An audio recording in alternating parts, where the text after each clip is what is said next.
On va passer à la présentation suivante et j'ai plaisir à présenter mon collègue et ami, professeur Jean-François Nicolas, qui va nous parler des cancers et allergies. Un topo qui va être, à mon avis, très original. Oh.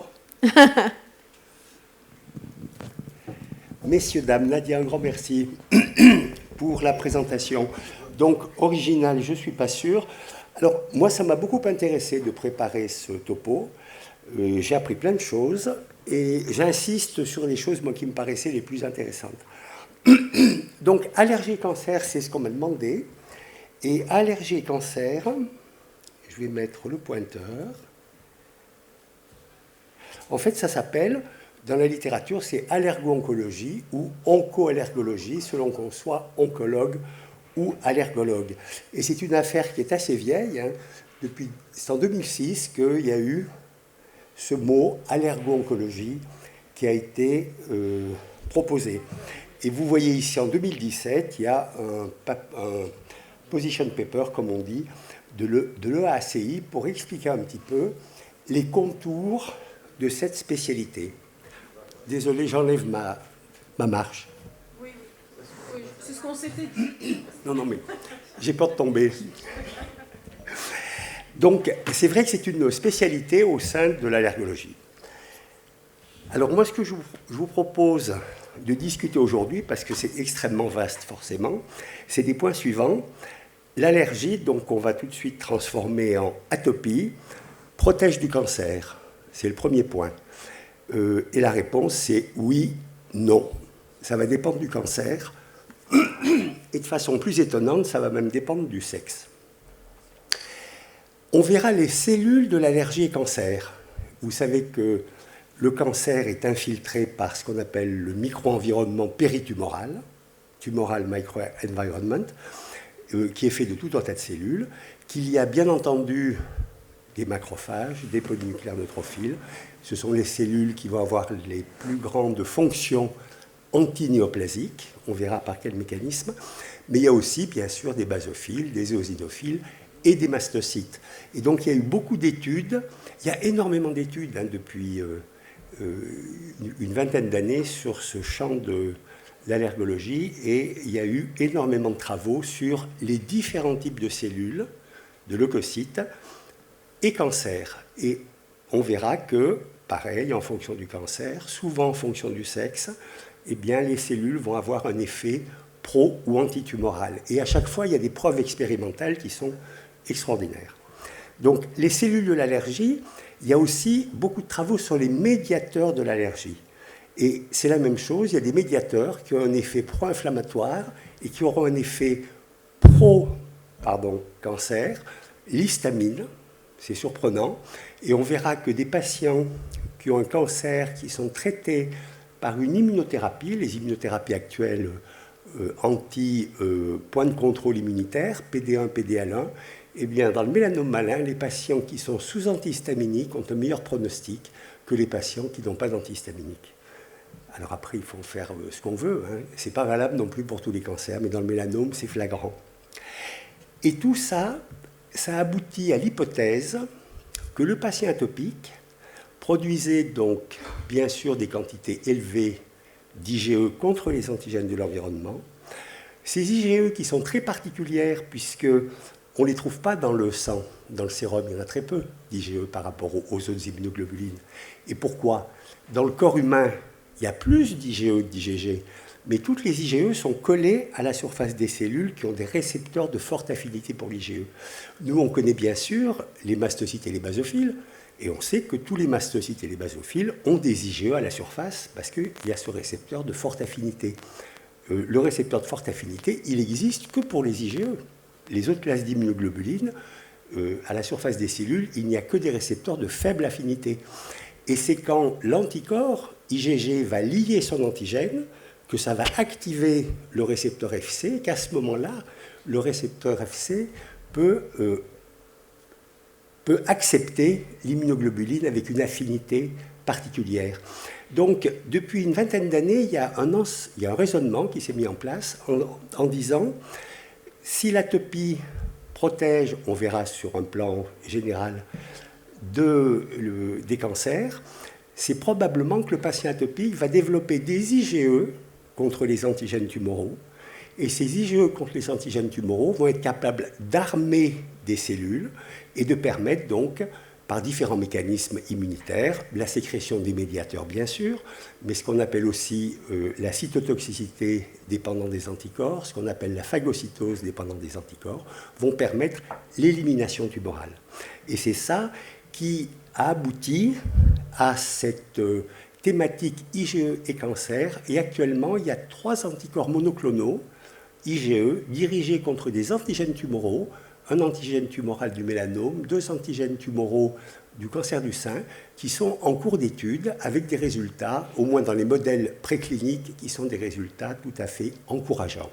Donc on arrive à une immunothérapie spécifique d'antigène tumoral utilisant l'IgE et donc les propriétés fonctionnelles particulières des IgE pour nous débarrasser des tumeurs. Et puis quand on dit allergo-oncologie, il y a l'autre côté, mais j'en parlerai pas là. C'est pas que c'est pas intéressant, hein, mais on tombe dans l'allergie aux chimiothérapies en général, que ce soit des petites molécules ou que ce soit des cisplatine par exemple, ou des biothérapies. Mais là, on rejoint donc la thématique d'allergie aux médicaments. Il n'y a pas d'énormes différences qui justifient qu'on discute de ça aujourd'hui. Alors, l'allergie protège du cancer, oui. Ça c'est un papier de 1966. C'est 150 patients qui avaient différents types de cancers, 150 contrôles, et on a simplement demandé aux patients est-ce qu'ils avaient de l'asthme, du rhume des foins, Nettelraj, c'est l'urticaire, ou de l'eczéma. Et on a regardé chez les patients qui avaient un cancer ou chez les patients contrôle qui n'avaient pas de cancer. Et ce que vous voyez, il y a 150 patients de chaque côté, très clairement, il y a 2 fois plus de patients qui sont... Il y a 2 fois moins de patients cancéreux qui ont des pathologies allergiques. Donc, avoir une pathologie allergique protège de 2 fois le risque de cancer. On est en 1966.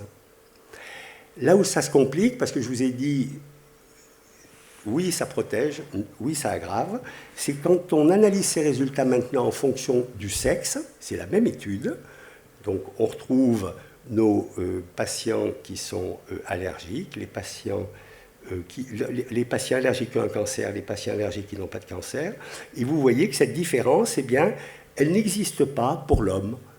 Il n'y a pas de différence pour l'homme. Par contre, les femmes qui sont allergiques ont beaucoup moins de cancer que les femmes qui ne sont pas allergiques. Alors, je vous ai dit, il y a énormément d'études. J'ai choisi celle-ci pour résumer un petit peu ce que l'on connaît maintenant sur un plan épidémiologique. Là, c'est des études, il y a 1 million, d'accord, 1 million de patients qui ont été suivis pendant 18 ans, qui n'avaient pas de cancer au début du suivi, et on a regardé, à la fin du suivi, au bout de 18 ans, qui avait un cancer, et parmi ces gens qui avaient un cancer, qui avait une maladie atopique. Et à chaque fois, c'était sur le plan clinique que l'atopie était définie. Donc, on voit que un patient qui a de l'asthme et des rhumes des foins, eh bien, il a moins de cancer qu'un patient qui n'a pas d'asthme et des rhumes des foins. Mais on voit qu'il en a beaucoup moins si c'est un cancer colorectal.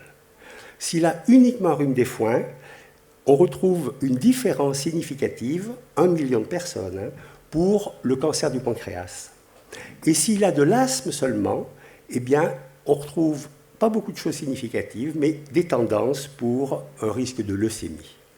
Donc les conclusions de cette monumentale étude, c'est qu'il y a bien une relation inverse entre maladie atopique et survenue de cancer, mais que malgré le million de patients, il y a quand même quelque chose de relativement faible comme conclusion pour dire que l'atopie protège en effet du cancer. Alors ça, c'est lié au fait qu'on analyse tous les types de cancers. Et très rapidement, on va se rendre compte que c'est cancer dépendant. Et l'étude que je voudrais vous montrer, je reviendrai à ça après, c'est l'étude sur le cancer du sein. Là, la question qui est posée, c'est est-ce que les maladies atopiques peuvent protéger du cancer du sein? Là encore, c'est quand même des grandes cohortes. Il y avait 11 000 patients, 18 000 contrôles. Même chose, on leur a demandé si elles avaient des pathologies allergiques, rhinite, conjonctivite, dermatite atopique, asthme. Et on les a suivis, on a regardé ce que ça donnait. Eh bien, les résultats simplifiés, je présente que les conclusions les plus intéressantes, c'est qu'en fait, pour le cancer du sein, dans cette étude, le fait d'avoir une maladie atopique, ça diminue par 2 le risque. Quand on découpe les maladies, si on a une rhinite allergique ou un asthme, ça diminue de 1/3. Par contre, et là il n'y a pas d'explication, enfin moi je n'en ai pas, si on a un eczéma atopique, ça diminue pratiquement de 5 fois le risque d'avoir un cancer du sein. Donc ça, c'est valable pour le cancer du sein. Et ce qui est rapidement apparu, et c'est ce que je résume sur cette diapositive, c'est qu'en fait, on vient de le dire, en fonction du cancer, le terrain atopique va avoir un effet antitumoral ou un effet protumoral. Et ici, on vous met les pathologies atopiques, rhinite, donc rhinite, et fever, j'appelle ça rhinite aussi, asthme, qui sont associés à un effet antitumoral pour des cancers qu'ils appellent des cancers de proximité. C'est-à-dire le fait d'avoir une maladie inflammatoire de type 2 au niveau des voies aériennes supérieures, protège des cancers des voies aériennes supérieures. C'est la théorie. La maladie, en expulsant en permanence, parce qu'on tousse, on se mouche, on se lave les yeux, etc., en éliminant en permanence tout un tas de molécules carcinogènes potentielles, va pouvoir prévenir en effet l'évolution vers le cancer. Diminution du cancer de la langue, là c'est de l'épidémiologie toujours, diminution du risque de cancer oropharyngé, œsophagien et du larynx. Vous avez aussi bien sûr tout un tas, donc ça c'est la théorie prophylactique. Je vous dis, la pathologie inflammatoire va expulser les éventuels carcinogènes. Je résume. Il y a la théorie de l'immunosurveillance, c'est-à-dire, c'est ce que j'ai commencé à discuter avec vous, les patients vont s'immuniser vis-à-vis des antigènes tumoraux et on va pouvoir retrouver la diminution d'un certain nombre de cancers comme les gliomes, les cancers du poumon en permanence. Les maladies atopiques sont protumorales. On le lie à l'inflammation chronique qui est liée à ces maladies. Et en particulier, il y a une association qui est décrite entre la présence d'asthme et le risque du cancer du poumon. La présence de dermatite atopique et le risque de cancer cutané non mélanome, on appelle ça.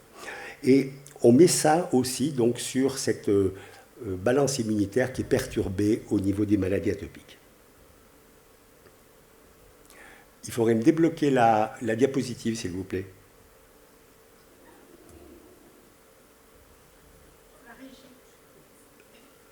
Me débloquer la diapo, si c'est possible.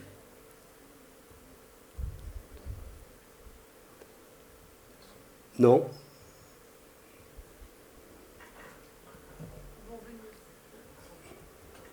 Allô, allô.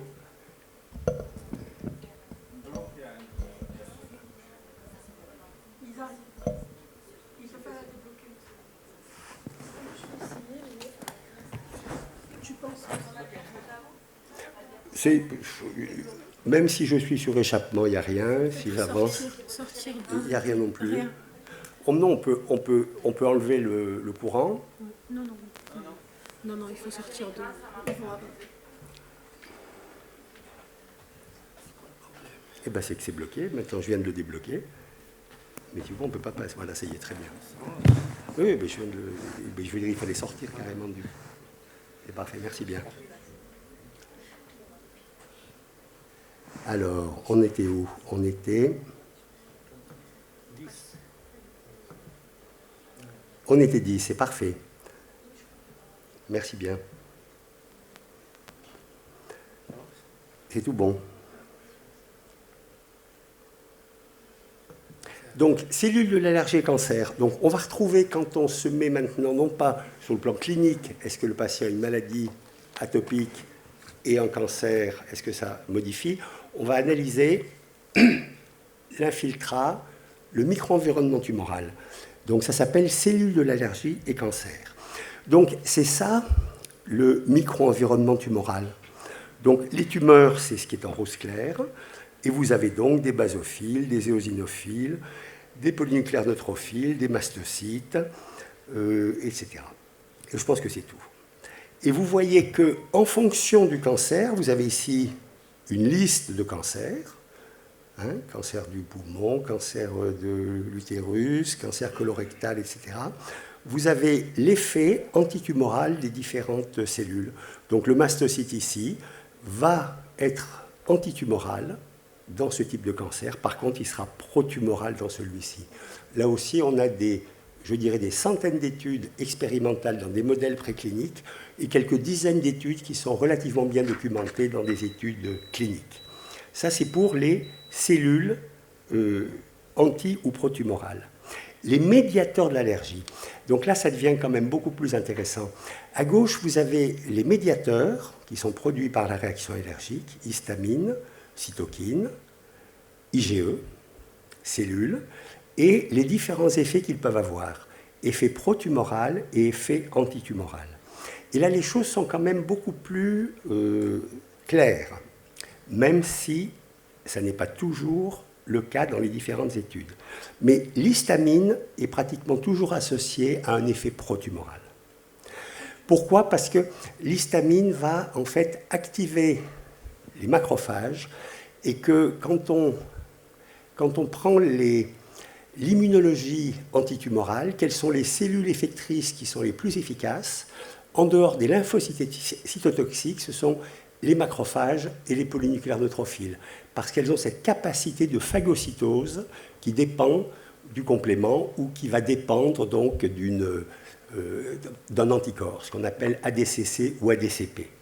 Donc, histamine, très clairement protumorale, parce que ça va modifier le comportement des macrophages, et d'un macrophage qui est relativement effecteur cytotoxique, on va le rendre macrophage, on appelle ça M2, c'est-à-dire un macrophage qui a relativement peu de fonctions effectrices.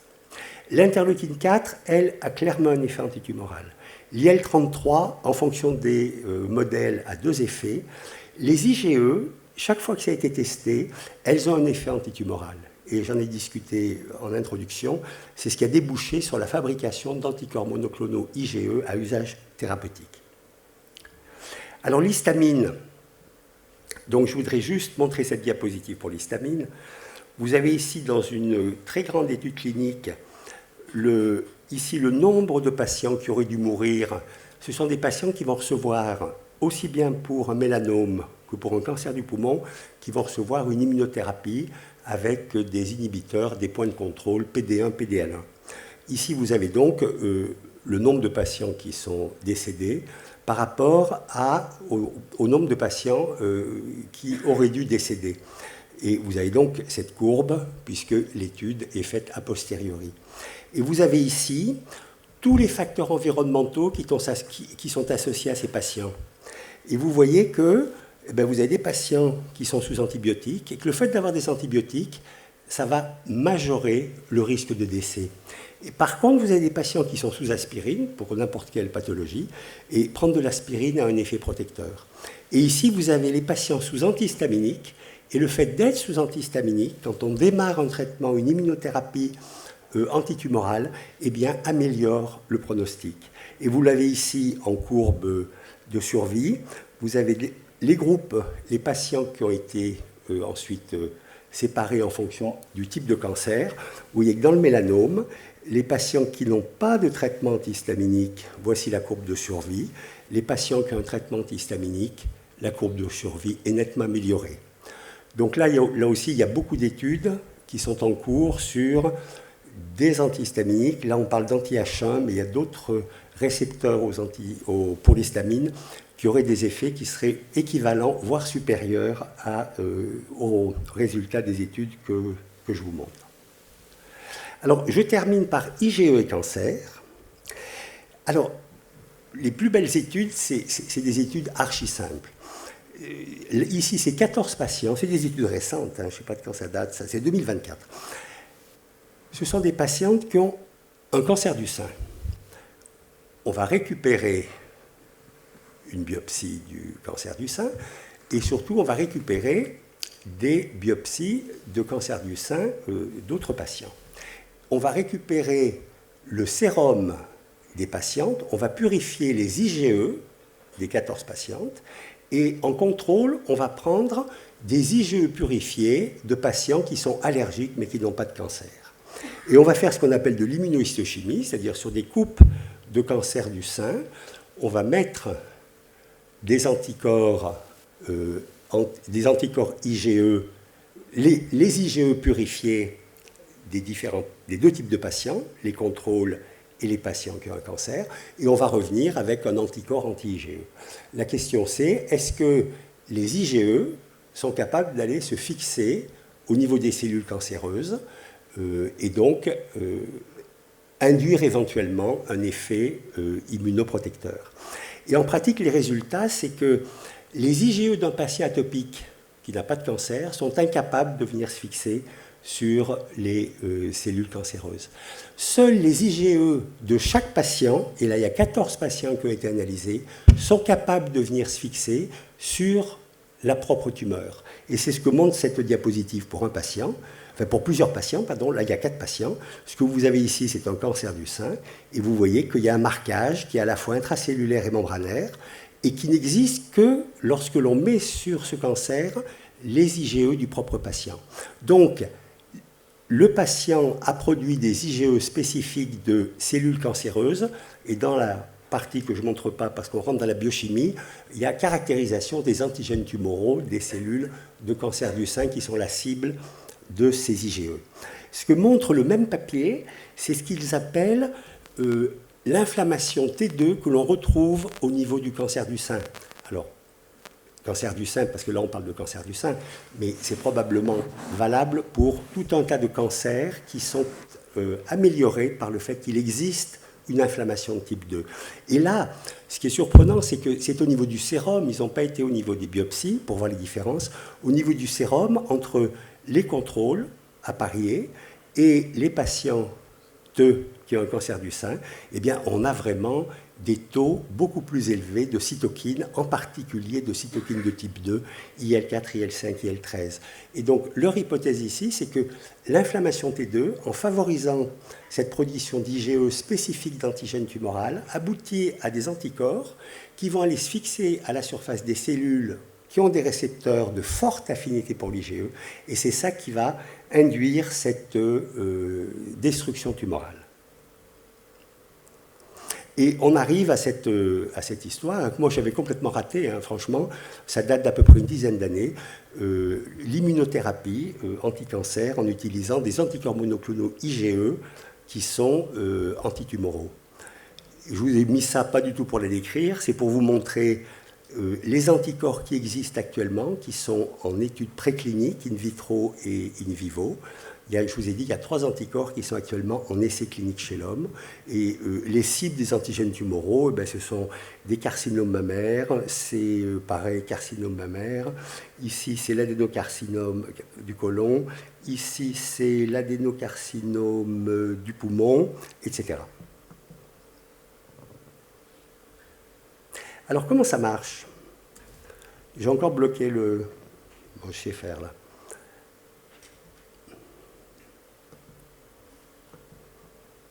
C'est bon, je vous remercie. Donc, comment ça marche? C'est ça la question. Et c'est là aussi où on apprend énormément de choses. Quand on présente les récepteurs de forte affinité pour l'IgE et l'IgE, on parle toujours, bien sûr, éosinophiles, mastocytes. On rajoute cellules de Langerhans, parce que les cellules de Langerhans en ont. En pratique, pratiquement tous les leucocytes ont des récepteurs de forte affinité pour l'IgE. Et vous avez sur ce schéma celui qui a presque, de façon constitutive, on parle, hein, c'est pas de façon activée, celui qui a presque le plus grand nombre de récepteurs aux IgE, c'est le macrophage. On retrouve des récepteurs Fc epsilon-1 sur le monocyte, sur le neutrophile, éosinophiles, on le savait, basophiles, on le savait, mastocytes, on le savait. Mais ce sont ces cellules, en fait, qui sont actuellement considérées comme les cellules les plus efficaces dans la lutte anti-cancer. Et donc, ça marche comment? Eh bien, ça marche comme ça. C'est-à-dire, vous avez ici la cellule cancéreuse. Vous avez ici la cellule cancéreuse qui exprime à la surface les antigènes tumoraux. Vous avez ici des IgE spécifiques de ces antigènes tumoraux qui ont été fabriqués avec une plus grande facilité chez les patients qui ont des maladies atopiques. Ces anticorps IgE sont fixés sur les récepteurs de forte affinité des cellules effectrices qu'on vient de discuter. Là, vous avez une cellule NK, natural killer, qu'on appelle aussi lymphocytinée de type 1. Là, vous avez un macrophage qui a un récepteur de forte affinité sur laquelle est fixé l'IgE.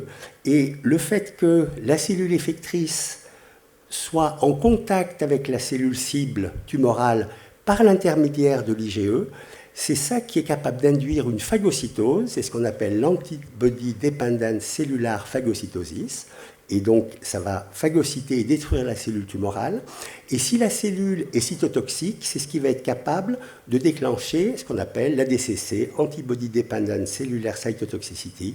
Ce rapprochement, ce pontage entre la cellule effectrice et la cellule cible libère l'enzyme perforine qui va aboutir à la destruction de la cellule. Donc voilà ce que je voulais discuter avec vous sur atopie et cancer. Moi, je ne dirais pas que j'en ferai une promotion pour les maladies atopiques, mais c'est vrai que peut-être pour la dermatite atopique, parce que vous avez vu qu'il y a une très forte diminution du risque du cancer du sein. Je pense que là, il y a de nouveaux outils thérapeutiques qui arrivent avec des résultats qui semblent passionnants et qui nous sont obligés de nous intéresser, puisque quand même, c'est une molécule qui est magnifique, cette IgE. Je vous remercie pour votre attention. Merci beaucoup, Jean-François. J'avais dit original dans le sens passionnant. Je ne me suis pas trompée.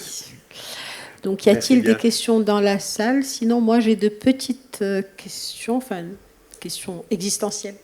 Alors, j'ai été vraiment interpellée par chaque donnée de ta présentation. Et donc, la première réflexion, c'était par rapport aux études présentées. Alors, pour la dermatite atopique, l'asthme, etc., ma réflexion était par rapport aux traitements reçus, parce qu'il y a beaucoup de traitements. Si on prend le méthotrexate, on sait très bien qu'il accroît le risque de cancer. Donc, ma question, dans ces études-là, est-ce qu'ils ont regardé les naïfs par rapport à ceux qui ont été traités et ce qu'ils ont pris? Parce que ça biaise complètement les résultats. Bien sûr, Nadia. J'ai choisi des études où il y avait d'immenses nombres de patients. Grande cohorte. Et on est vraiment dans l'épidémiologie de base. C'est-à-dire que on ne sait même... Je veux dire, il y a des études où les médecins ont vérifié qu'il y avait un asthme.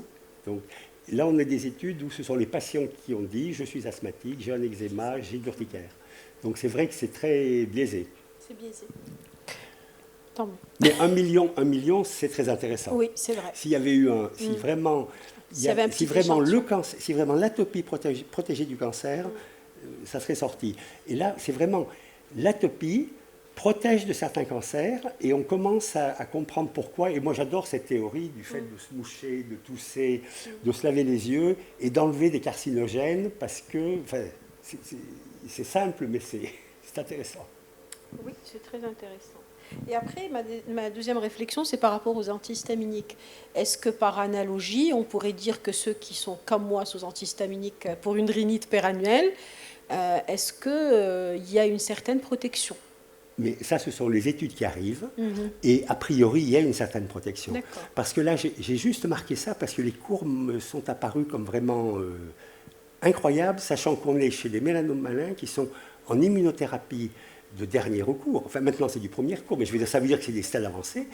Et que là, avoir une différence avec simplement l'antihistaminique, c'est pour ça que j'ai choisi ça. Mais il y a d'autres études où, en particulier en modèle préclinique, bien sûr, où les antihistaminiques, vraiment aboutissent à une très grosse différence dans le temps de survie de la souris ou le volume tumoral. Donc, oui. Ça vaut la peine d'aller revoir les études et les grandes cohortes de dermatite atopique avec des reculs de 20 ans Exact. pour voir ce qui s'est... il y a la grande étude anglaise, je Tout me à rappelle, fait. n'est-ce pas? Bien C'est sûr. la plus grande cohorte mondiale. On devrait aller se pencher, voir ce qu'ils ont décrit, s'il y a des mais choses. je pense que tout le monde s'y penche là. Oui. Bon, on va y aller, nous aussi. Merci beaucoup. Merci à toi. Merci beaucoup pour votre très très belle présentation. Vous m'avez appris beaucoup de choses. Et donc, j'ai suivi mot par mot votre présentation. Moi, j'ai deux questions. L'une à propos de la protection quand on éternue, quand on se mouche. Ce qu'on nous a toujours appris, c'est que le terrain inflammatoire, c'est un terrain de cancer et que tous les allergènes ne viennent, les carcinogènes ne viennent pas de l'extérieur. Je fais allusion au tabac, à l'alcool, caustique, tout ce qui peut entraîner une inflammation chronique. Et donc, je suis... ça m'a vraiment très surprise d'apprendre que les carcinogènes extérieurs peut-être l'emportent sur la carcinogénèse qui vient du contact interne. Alors là, ce que je vous ai montré, c'est un article écrit, il n'y a pas de cancérologue, et c'est un article écrit avec vraiment la volonté d'essayer de trouver des raisons pour que l'atopie, ou plutôt, pardon, pour qu'une maladie atopique puisse protéger éventuellement du cancer. Donc je pense que c'est parti vraiment de beaucoup de réflexions, et quand ils ont vu que l'épidémiologie liée rhinite, asthme, et rhinite, conjonctivite et asthme, avec une diminution des cancers de la sphère oropharyngée, respiratoire, c'est là, je pense, où ils ont fait une association. On est dans les hypothèses. Donc, je pense que c'est vous qui avez sûrement beaucoup plus raison que... C'était des notions qu'on nous a appris. Alors, deuxième chose qui m'a interpellée, c'est le cancer du sein. Et donc, c'est l'un des cancers où il y a eu beaucoup de preuves scientifiques de la liaison atopie et cancer. Est-ce que le profil moléculaire des cancers du sein, et là, je parle des récepteurs hormonaux, des HER, pourrait avoir une liaison avec cette protection avec l'atopie, non? Je suis incompétent. Par contre, dans l'article, pardon, je suis incompétent là-dessus, mais dans l'article, il y a... alors, pas sur la grande étude, mais quand j'ai montré les immunohistochimies et les dosages de cytokines, là, il y avait le profil des récepteurs et antigènes tumoraux. Donc ça, vous le retrouvez dans l'article. Mais j'avoue que je suis incapable de commenter. Quand vous avez montré l'image, ça ressemble à l'immunohistochimie de la biologie moléculaire du cancer du sein. C'est des fixations membranaires et nucléaires. Ça ressemble parfaitement au profil oui. IgE, oui, bien sûr. C'est peut-être en rapport parce que... Oui, mais c'est ça. Mais ce qu'ils suggèrent et ce qu'ils essaient de montrer, pas encore complètement, c'est que les IgE sont antitumorales, anti-antigènes tumoraux. Oui. Et donc c'est sûr. Mais je veux dire, c'est pas définitif encore. Ça reste, il y a beaucoup de blocs, il y a beaucoup de... En tout cas, ça ouvre de belles voies de recherche et de belles voies de thérapie, nouvelles thérapies aussi. Alors, thérapie, et puis encore une fois, c'est pour ça qu'il faut que les allergologues s'y mettent, c'est la force de cet anticorps qui est fixé à ces cellules. Voilà, c'est-à-dire que elles ne sont pas libres dans le sérum. Elles sont collées aux cellules qui ont de récepteurs de forte affinité. Et moi, ce que j'ai appris ici, la cellule qui a le plus de récepteurs de forte affinité pour l'IgE sur le plan constitutif, c'est le macrophage. Et la cellule qui est la plus antitumorale d'après les cancérologues, c'est le macrophage. Et quand ils rajoutent l'antigène tumoral à leurs macrophages qui sont un peu faiblards, qui s'appellent M2, ça devient des macrophages M1 très puissants pour faire cette phagocytose. Donc là, moi, j'ai trouvé ça. Nous, on limite, forcément, l'allergologie, pour nous, c'est éosinophiles, basophiles et mastocytes, mais on ne se rend pas compte que... Et les macrophages ont un rôle aussi. Les macrophages, les polynucléaires, enfin, vraiment, tous les leucocytes ont... Oui. Mais oui, il faut qu'on y arrive. Une dernière question. En tout cas, ça nous rapproche des cancérologues. Exact, à Il y a l'ergo-oncologie. beaucoup de croisements. Oui, bien sûr, bien sûr. Une dernière question. Quand vous avez parlé des études in vivo et précliniques sur les IgE, Oui. à l'image des inhibiteurs checkpoint pour le mélanome et le cancer du poumon, il y a des facteurs qui prédisent la réponse. Vous avez parlé des PD-L1. Et Oui. juste à titre d'information, quand on a plus le corps humain, les cellules tumorales expriment le PD-L1, plus on est sensible à l'immunothérapie. Est-ce que c'est la même chose pour les... Est-ce qu'il y a en préclinique ou en... J'ai pas été assez loin là-dessus. Quelque chose qui pourrait prédire la J'ai pas été assez loin, je ne peux pas vous répondre. Mais il y a des études cliniques actuellement, cliniques avec 3 anticorps, donc là on va en entendre parler très vite, parce que les données, j'ai vu les données cliniques in vivo, chez la souris, c'est des régressions tumorales spectaculaires. Dans le cadre alors, c'est de la souris, c'est un cancer du sein qui est sous la peau, on nettoie le cancer du sein en injectant des IgE, des anticorps monoclonaux IgE spécifiques d'antigène tumoral. C'est ça. Tout à fait. Ah oui, c'est spectaculaire. Mais par contre, les PD-1 ne nous concernent pas dans la dermatite atopique, donc il ne devrait pas y avoir de lien direct avec ça. Ma question, par contre, c'est par rapport à la corticothérapie que ces malades consomment durant leur vie. Est-ce qu'en luttant contre l'inflammation via les corticoïdes, on ne diminue pas le risque des cancers locaux-régionaux? Parce que, voilà, donc je reste sur ma fin. Comme l'étude n'a pas segmenté les naïfs des traités... Ah oui, tout à fait. Là, c'est de l'épidémiologie. Et encore une fois, je ne suis pas rentré assez dans ce que pourraient être tes questions. Merci. Désolé. Passionnant. Merci bien. Merci à vous. Encore une fois,